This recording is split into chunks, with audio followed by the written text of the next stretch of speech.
are live.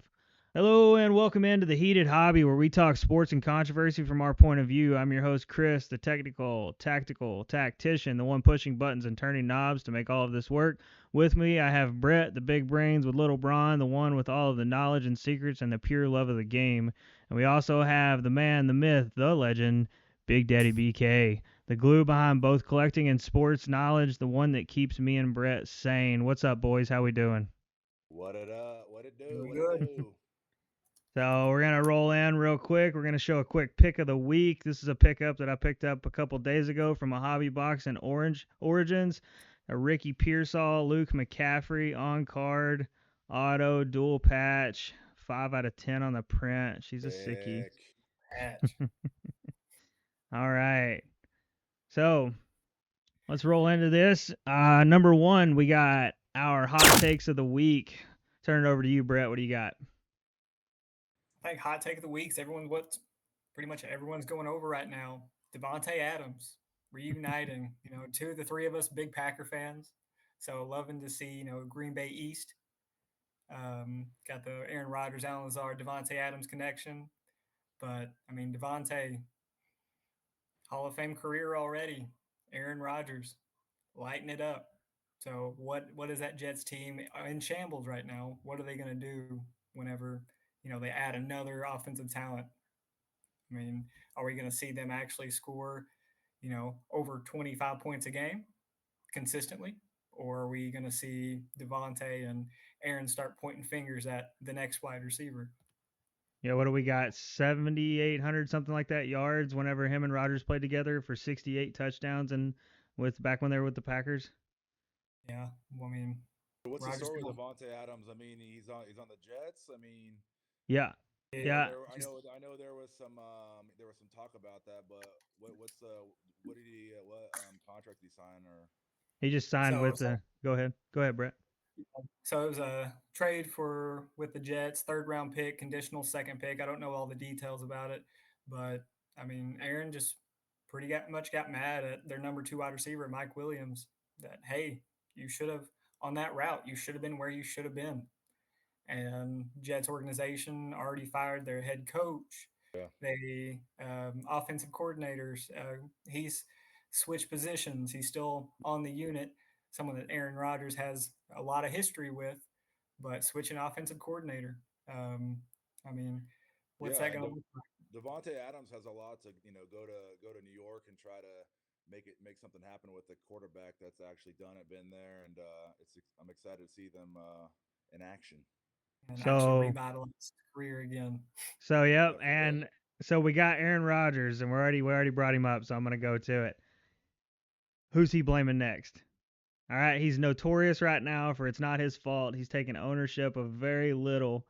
Uh, do you see him if Devontae comes in and let's say they do horrible next week against the Steelers?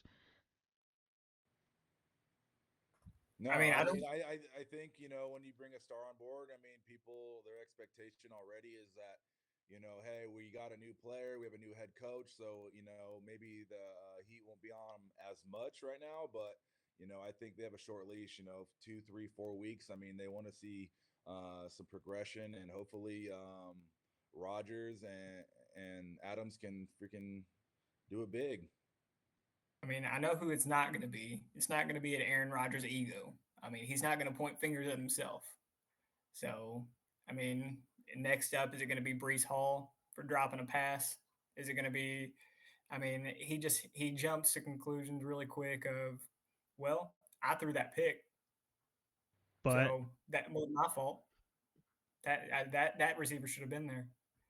yeah, I At watched the end of his the day, I watched him with oh, it was on one of the ESPN shows where he's running the red seam or whatever. He's running the red seam.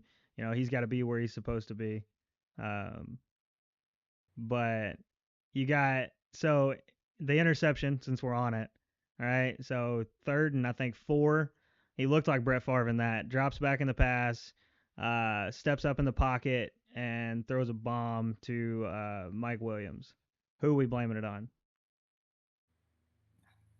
I mean, it's you can't blame it on one. I mean, it's 1A 1B. It's both quarterback and wide receiver. You have to have the connection, and I know. I mean, heck, we're 6 weeks in. That connection should be there. I mean, Mike Williams, he's been one of the better receivers in the league, a top 40 receiver consistently with the Chargers.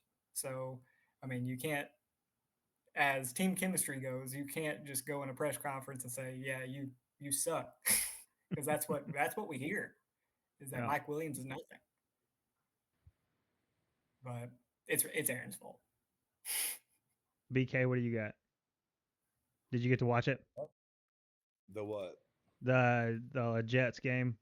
Yeah, I mean, I can I watched it a little bit, but I didn't really I didn't finish it a whole lot, but yeah, I'm excited to see what they do. It's always fun to you're like, hey, it's Rogers at the end of the day, man. The guy can pull a rabbit out of his hat, so it's he has no one to blame but himself going forward. Hopefully he has the receiver, the head coach. I mean, I saw that video of Rogers trying to, or the head coach, previous head coach. What was his last name?